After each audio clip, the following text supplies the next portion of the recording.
Once again, hello to all our viewers.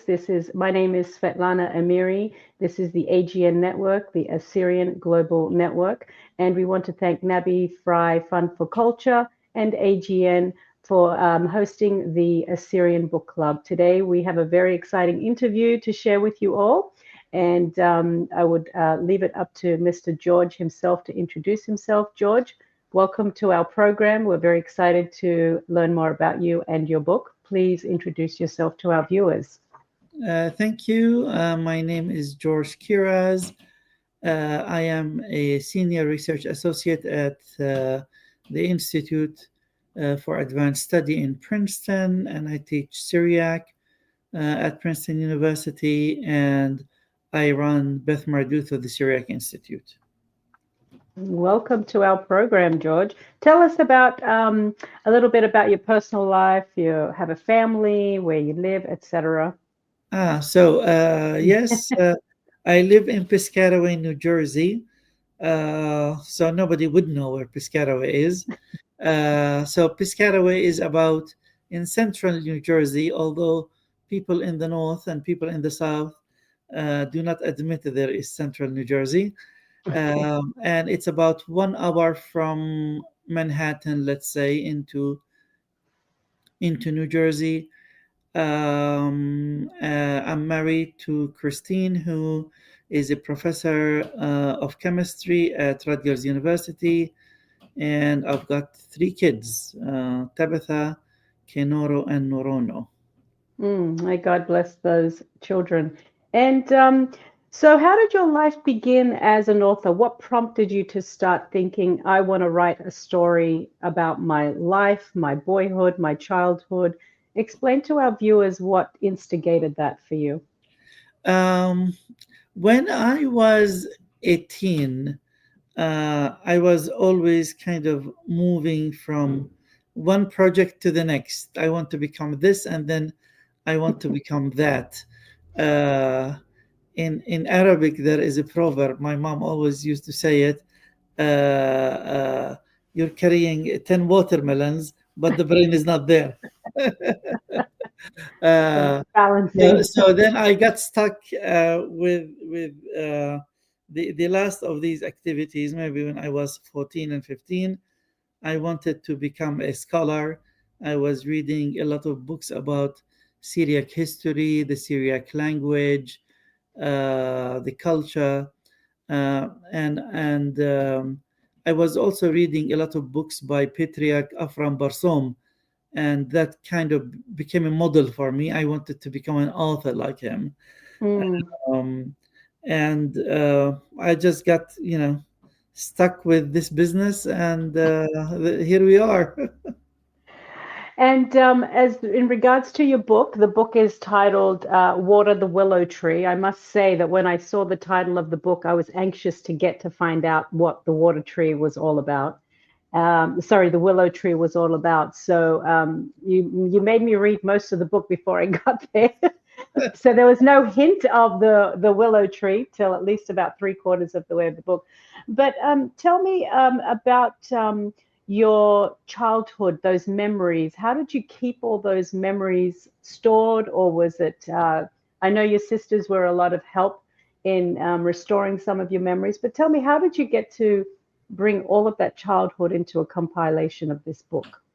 Yeah, actually, a lot of it is really based on archival material. Um, uh, I inherited kind of a habit from my father, which is never throwing a piece of paper. Uh, Mm. so my father had an archive, so I still have his phone bills, Oh, basically wow. from the 40s and 50s, and so I kept a lot of papers which I went back to in order to restore a lot of kind of the memories. And of course, once you start writing, like the stories I tell about soldiers and whatnot, those are all coming from Mm. memory. Mm. Once you start writing, more stories come to mind. um, and um, I tried to piece them together into a narrative. Mm, Initially, they were not a cohesive narrative; they were just like mm, stories on their own. And then it was a bit of work to go and put it together so mm, that it can be cohesive. Uh, try to link them together. mm. Um, so that came at a later stage. Yeah, and did you comment in your book that COVID was gave you the opportunity and the time to put a lot of this thought together? Yes, it was indeed a COVID project. Mm. Um, I told you about my crazy teenage years. Apparently, some of these papers I discovered when I was maybe 15 or 16, I cannot remember. I began writing not memoirs, but I guess keeping keeping a journal, let's say. Mm, But that did not survive more than 2 3 pages. Um, and when you get to my age, you're sitting with people, always telling them stories, and then people will be, oh, you should write this down. You should write your memoirs. And I tried a number of times to tell you the truth, but then, it wasn't that exciting because you're just talking about yourself. Um, but COVID, uh, when COVID hit, it really gave me the opportunity to sit down and write it. And I took also the opportunity of COVID to ask my middle child, Kenoro, to digitize my archives. So I had the material. I'm like, okay, mm, now I have data. I can hmm. delve into it. Yeah. Okay, that's great. So you've had a lot of support along the way, it seems. Yes. Yes. Indeed. That's wonderful. And I just want to touch on the book before we delve in. I noticed that the sleeve of the book is a completely different color to the actual book, which is a bright red. Yes. And I was curious to see why the two were different and why the red. Yes. So I guess the cover, the front is we'll blame it on the artist. Uh, Okay. she we have a brilliant artist at Gorgas Press, so I think maybe she's trying to have the colors of the background of the buildings. I Uh, see. um, Now, as for the cover, it was a big debate. Uh, Mm, do we go with red, which hmm. the Syriac people in Palestine, when they put a Syrio flag, it's usually red and yellow, Uh-huh. or do we go with green, which is the olive tree, and Bethlehem is known for olive trees, and Okay. then could not decide. So we did half the book green and half red. So you ended up with a red one, and I have a red one here. But there's Yeah, also an olive green version I of see. it. Well, this one does have some green olives in it as well. I noticed the Definitely, green in yes, it. Yeah. yes, Yeah. it's there. Yeah, Yes, and that is obviously a photo of you on the cover yes, and that's the Syriac Scouts. the scouts. Yes, I Yeah. see you have a lot of fond memories of your scouts, your time in the scouts. Yes, yes. Mm. If you Google the Syriac community in Bethlehem, the Hmm. first thing that comes on YouTube and all these things is the Scouts with their bagpipes, and Yes, they're very proud of that. yes, and as were you, your time in the scouts. So tell me, Yes. the photos, actually, I wanted to ask about the photos. Who was keeping all these photos from a long time ago? Even like I'm talking about your parents, even photos of your parents. Yeah. So as I mentioned, it's the archive. So my parents kept a lot of photographs. Hmm. So all of that period comes from my dad and my mom's collection. Hmm. I also kept a lot of my photographs, but then there are two sets that are not from me. Uh, I talked a lot in the book about our life and our house and how we used to take a bath in a lagan, and Hmm. how what a babor is, which is to heat water, and all of these things, but there were no images to show you any of that stuff. And just just before just before going to the printer, I'm just gonna turn my phone off. Before going to the printer, I was visiting my sister Theodora in Germany, Mm, and she showed me pictures that two of her German friends took when they visited us in Bethlehem. And mm, exactly, they took pictures of daily life. I'm like, I'm mhm. talking about that stuff in the book. Book, So yeah. it was really a last minute insertion, and then there were some pictures of the area by Munir Alawi, Mm, somebody whom I don't know. I just discovered him online, a photographer from Bethlehem. And the first chapter, we don't want to ruin it for the reader, but the first yeah. chapter is me leaving Bethlehem, that trip. So I asked him if he can go through the street and at an early hour in the night, and try to capture the places I'm talking about. Yeah, and I do appreciate actually how you had those photos or pictures placed strategically. As I was reading about them, you try to picture them, but then you turn the page and there's a photo right there. So it does really help how those, but most books that I've read, they put all the photos in the middle of the book or at Yeah. the end, but yours was strategically placed after each story was told. So it did make the story come to life a little bit more. So I did appreciate that as a reader. Oh, that's So good to hear. yeah, yeah, I did appreciate that. So let's talk about the title. How did you come up with that title? Let's talk about that now. Yeah, so the subtitle "Memoirs of a Bethlehem Boyhood" was clear, but Yes. I had no title and I didn't know what to call it. And as I was reading it, when I got to the middle, and I talked about uh, I mentioned this song we used to sing, Hmm. which is an Arabic song, "ديروا المية على الصفصاف," uh, and that's where it hits that that should be the title, just Mm. to give to give a very weird context to this song. This is a folklore song. I think it's popular in Palestine and maybe in Lebanon as well. Hmm. And sometimes versions of it are sang in weddings. So the family of the bride and family of the groom would be singing it to compete with each other, like, we're stronger and Yes. we're whatever.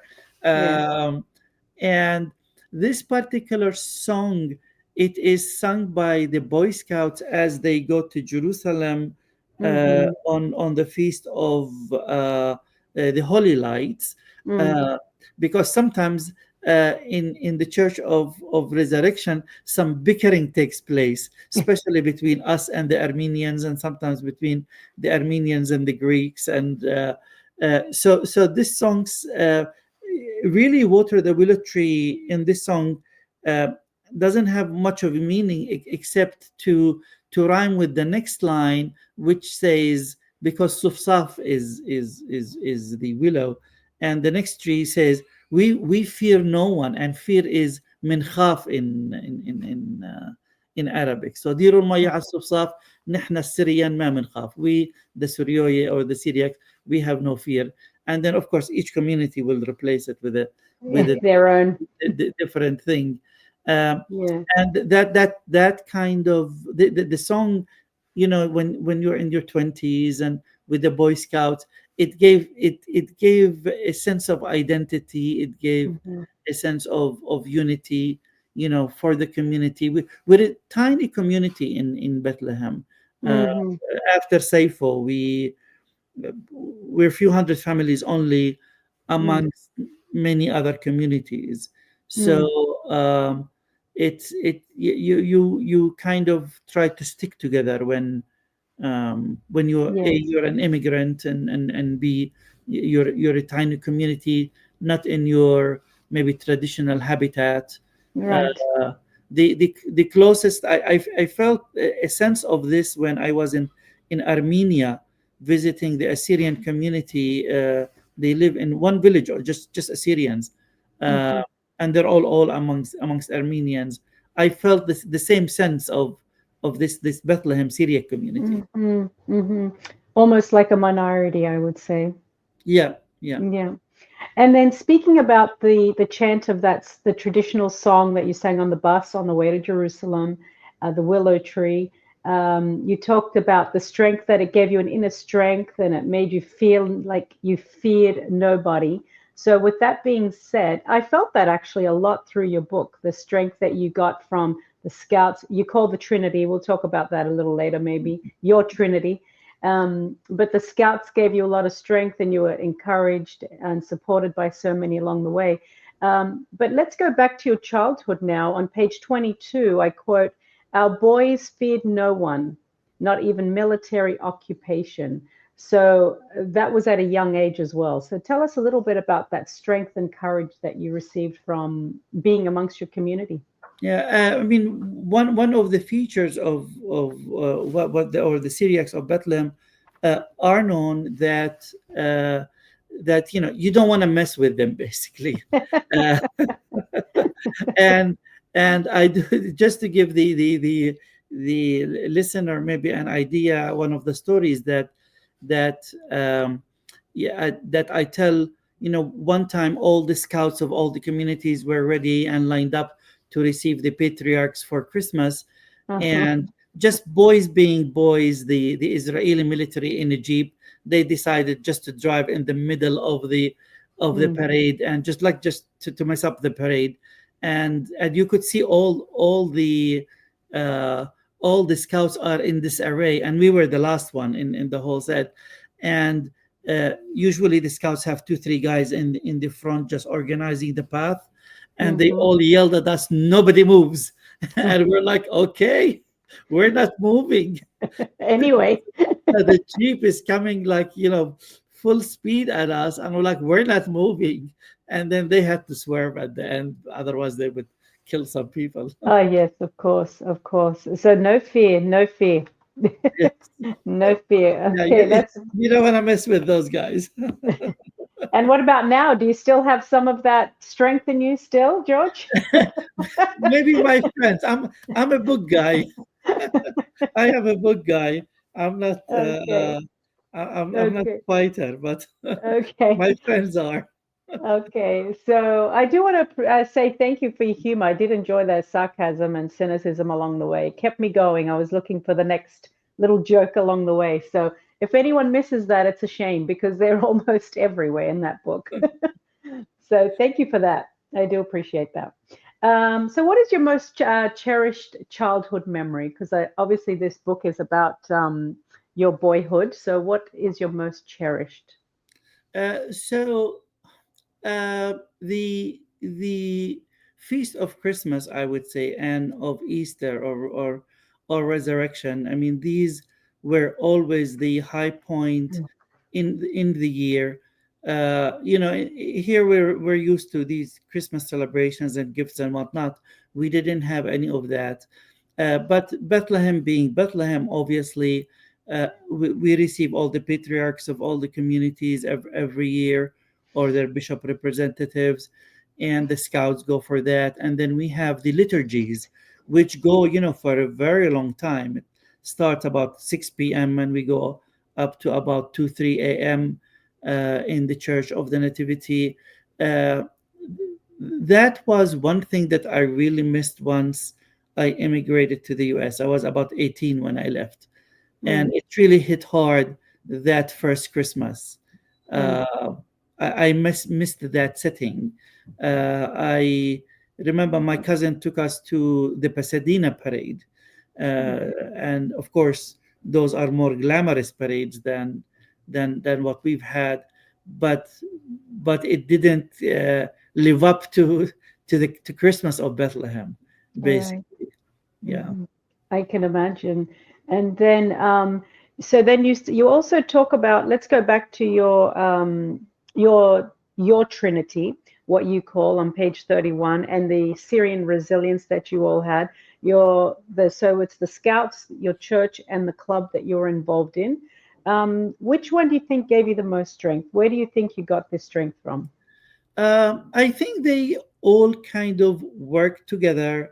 Mm, I was sent to the church to become a young deacon at a very young age, and it is there that I got hooked to the Syriac language. mm-hmm, Basically, at the gudo. The gudo is the traditional kind of choir setting in the Syriac Orthodox Church. mm-hmm, Deacons are around the lectern and chanting, basically. So not a modern choir, but a mm-hmm, traditional one. That's where I really got hooked with liturgy and with the Syriac language. And we talked about the Scouts. mm-hmm, And the club basically was a gathering place for us. Uh,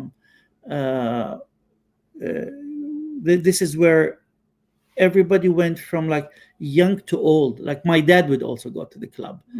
The mm-hmm. priest would go to the club. They'll be playing shesh besh together. Then Okay. once they go, we start playing shesh besh and or billiard or ping pong or whatnot. So a Uh, social, more like a social gathering. yeah, it's a social gathering. You go, you Mm-hmm, have coffee. You could order coffee and mm-hmm. tea, and it's open all day basically, into the evening. Yeah. Yeah, wonderful. So you feel that all three together combined made you or gave you the strength and resilience that you had in your boyhood? Yeah, I think Hmm. so. And Hmm. uh, also, if you look at the cover, there's a bit of a puzzle in the tree, in the branches, to Hmm. denote the Trinity. The reader can Hmm. try to figure it out. Ah, yes, yes. Wow. Thank you. And then going back to now the influence that you had, you talk about the Abuna Yaqub's influence, and you on page 209 and contemplating being a part of the clergy at a young age. You did talk about you being a deacon and how you were involved in the church. Can you help us understand a little bit about that? Yeah, so I was very involved with the church, and also I was also involved not only in Bethlehem but also in Jerusalem, Mm-hmm. helping with the what we call their statico. Uh, Only at a much later age, I learned that comes from Latin status quo, and these are the rules and regulations that determine how each community uses the space in the holy places. So I would go and help with the liturgies and all of that. And at St. Mark's Monastery, we were regular visitors. My dad and my mom always took us there as family. I think somewhere in the book I say St. Mark's is our parliament, our presidential palace, our I mean it's the center point of the community, St. Mark's Mm-hmm. Monastery. And I got to know the monks, and some of the monks began to teach me, becoming a calligrapher, bookbinding, and whatnot. Uh, and I would say by 16, 17, uh, I decided that I wanted to join the monastery and I wanted to join monastic life. Mm-hmm. Um, Now, parents don't like these things. Uh, and my parents were quite smart and conniving. Instead of saying no, which means you know what will happen, then you will go and you'll just do it. If they say no, they said, oh, this is a good idea, but why don't you wait until you're done with university and with college Uh-huh. and with this and with that. um, and to be honest with you, it stayed as an option with me all the way until almost until I was done with the PhD. Mm-hmm. Um, yeah, but that's what kind of drove me to the church and to wanting to be part of the monastic life. Yeah, and I can tell from your book those memories are very cherished and very precious to you. I felt that also. in your book. I kind of felt like the church a little more than the other two part of your Trinity. Yes. But yeah, I felt like it was very cherished, very very intimate, very real for you, and I did appreciate reading that as well. Since you spoke about your parents, I do want to talk about your father, Mr. Anton, the late Mr. Anton. On page 65, we talk about him and his ambitions and how he moved up the social ladder quickly and how that changed at the same time. So please tell us a little bit about that and how he even educated himself, his capabilities, and I please go ahead. Our family is from Ivos, which is a village. The closest town to it is Kharput. Now would be southeast Turkey, and most of the Syriac community in Palestine is from somewhere from southeast Turkey. Hmm. Some, like my mom's family, came before Saifo, before the genocide, but most of the others after. So my dad's family is after, and they went to Lebanon first, and then they ended up in Jerusalem pre 1948. He went to school only until fourth grade, and then his parents could not afford like books and notebooks, so he was taken out. But somehow it was a French school, so somehow he kept with French, and then when the British came, he learned English, and of course Arabic was new to them because they spoke Turkish and Armenian in Kharput, but obviously they learned or I mean he learned Arabic.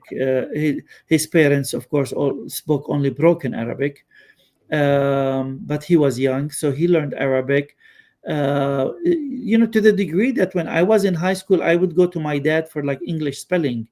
Um, and and as you said, he moved up the social ladder, started hanging out with big shots from the British Mandate in Palestine, ambassadors and whatnot. What helped is that he ran later. He owned a taxi service with a fleet of taxis, and whenever somebody important would need to go somewhere, he didn't send one of his drivers.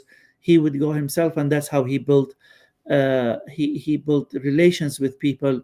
So he was able to get identity cards to many of the Syriac families in Palestine who were there just like before ID cards, and many went illegally. But through his contacts with the government, he managed to do that, and he was always proud. I didn't take a penny from anybody; that he just Mm-hmm. did it as a service. Yeah. Um, and then he built a house Hmm. in an upcoming area in Jerusalem. And when he was building the house, they discovered a cave with ossuaries. So it was an archaeological site. And until now, but it's closed. But until now, it's an archaeological site. But then he lost that house in 1948. And then he was also involved in the discovery of the Dead Sea Scrolls. He became a partner with Bishop Samuel with the scrolls, and he took them to some scholars to see them before the scrolls, when the scrolls were in the hands of the Syriac community. Thank you for sharing that. Is there anything else you wanted to elaborate on those Dead Sea Scrolls and that historical jackpot that your father had found? Yes, so Bedouins found them, and then they got sold through Syriac antiquity dealers to the Bishop of Jerusalem. Hmm. And here the story is diverting a bit. To my father, later on he became partner with the bishop in the ownership of the scrolls. The bishop denies the story. He says he was my friend, but they were not partners. So we have two stories from there. And the scrolls were in our house for quite some time, and my father used to take them and show them to Jewish scholars, because they were trying to figure out what the texts are. Nobody knew at the time. Uh, and nobody knew its antiquity and how old they were Hmm. until they figured it out. Yeah. Yeah. Okay. Thank you for sharing that. And then also, I want to talk about your dear mama. She sounded like such a sweet lady, the kind of everyone's grandma, everyone's mama. She was a housekeeper. She took care of not only her immediate family, but her in-laws. Let's talk. Tell me a little bit about your mom. What memories, cherished Yeah. memories do you have of her? So my mom's family came before Saifo, which means she was born in Bethlehem, Hmm. and that's very rare for people in her age to be born in Bethlehem. She went to school up to seventh grade, and then after that, she went to do sewing, and then she herself started to teach other ladies sewing, and she started giving degrees to other ladies. So she ran her own sewing school, so to speak, in her house, and she became quite famous locally. Hmm. So she would go to Jerusalem to make dresses for the high ups in the British Yes. mandate society, so to speak, and then the higher class ladies in Bethlehem, I remember they would come to her to do dresses. Of course, that means her prices were a bit higher than other dressmakers. So she had her own clientele. I remember she would send me to always go and buy Burda magazine. I don't know if it's still going on. It's a fashion magazine that came from Germany. So she would Hmm. show them to the ladies, and the ladies would say, "I want to dress like this, but change it like that." And Yeah. she made my robe for church. I have Mm. two ropes that she made for me, and I tried to make to get people to do ropes like those for my kids because they also serve as deacons. But so Mm. far, everybody failed in doing so. So I guess they're going to have to inherit my two robes. Yeah. So you set the bar very, very high for her sewing skills. Yes. Mm. So she was a multitasker, a lot of knowledge of literature and science. She listened to the radio a lot. Is that correct? Yeah, and she learned a lot from the radio. Like she would listen to educational programs, Hmm. and I learned so much from her. Uh, Not only about local history, she was big on etiquette.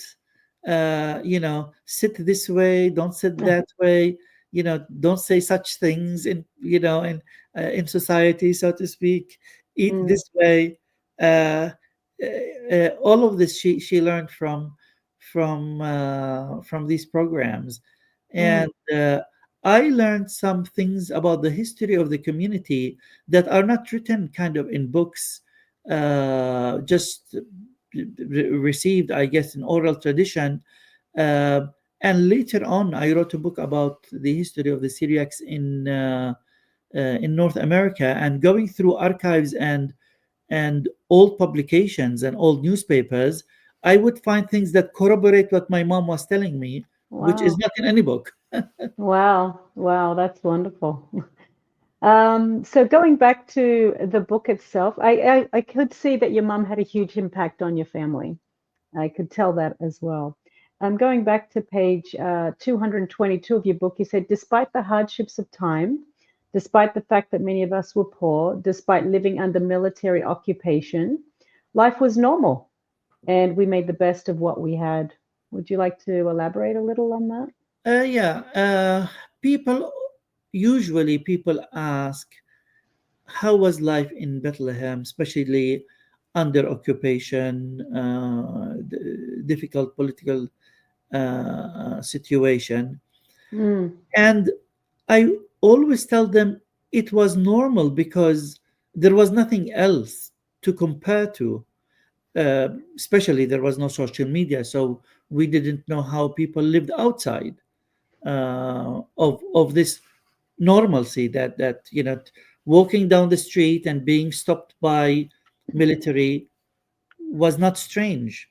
Of course, now we think of it as, oh, this is very strange, and I give a few stories um, about like encounters with soldiers, um, and also one special thing about living in Bethlehem is that you're so close to the Church of the Nativity. Mm, Always ask, oh, like how did it feel? But of course, it just felt normal because it was mm, a building next door. Uh, hmm. yeah, so And I would say mm, normalcy. As abnormal as it may seem to us now, I, I, yeah, I like to stay with this normal narrative. yes, yes. And then also you talk about a bookshelf. I want to talk about the bookshelf and all the books that you collected and how hard it must have been for you to say goodbye to that bookshelf that you had created for yourself before you moved to the US. Tell us about the sentimental value you had there. Yeah, this is the bookshop of Al Muhtasib. It was in Salah ad-Din Street in Jerusalem. They brought publications from Lebanon and Egypt and many other places. And when uh, obviously they did not have Syriac books, I collected my Syriac books from the church and the monastery and from priests. But when I got to high school, we started learning a lot about the Arabic and Islamic literary heritage, uh, and I wanted to buy some of those books, which are actually references that you only find in university libraries. You hardly find them even in high schools. Um, so we would go there to buy these books of history, dictionaries of Arabic, and I'm talking about not dictionaries of a modern dictionary, but dictionaries from the 11th century or for 13th century, re-edited Mhm, and published, such as the history of Tabari, for example, uh, and books like that. mm, And I remember that the bookshop guy would be like very surprised because we didn't have much money, and my dad would have to bargain always for these books. And he's like, "Why are you buying these books for this kid?" I mean, these are books that would go into university library, and but still my parents both bought them for me. And 30 years later I went to Jerusalem, went to see that bookshop, but unfortunately it had closed. mm. Oh, well, I'm sorry to hear that because books are a treasure these days. They're very hard to find. Yes, indeed. There are more ebooks these days than anything else. Um, and what about your manuscript collection? Do you want to talk about your manuscript collection? Yes. It's some is behind Yeah. me, here. And Hmm. um, uh, few of them I inherited. So my father's uncle was a scribe. Yes. We have a book of Shahima, which is would be equivalent in the Church of the East to Qadha Muwaththar, the daily offices. So it's written by hand, and it's interesting. As I mentioned, they are Turkish speakers. My family. So in the margins, you will find sometimes in Gershuni, sometimes in the Ottoman script, you will find a few things written in Ottoman.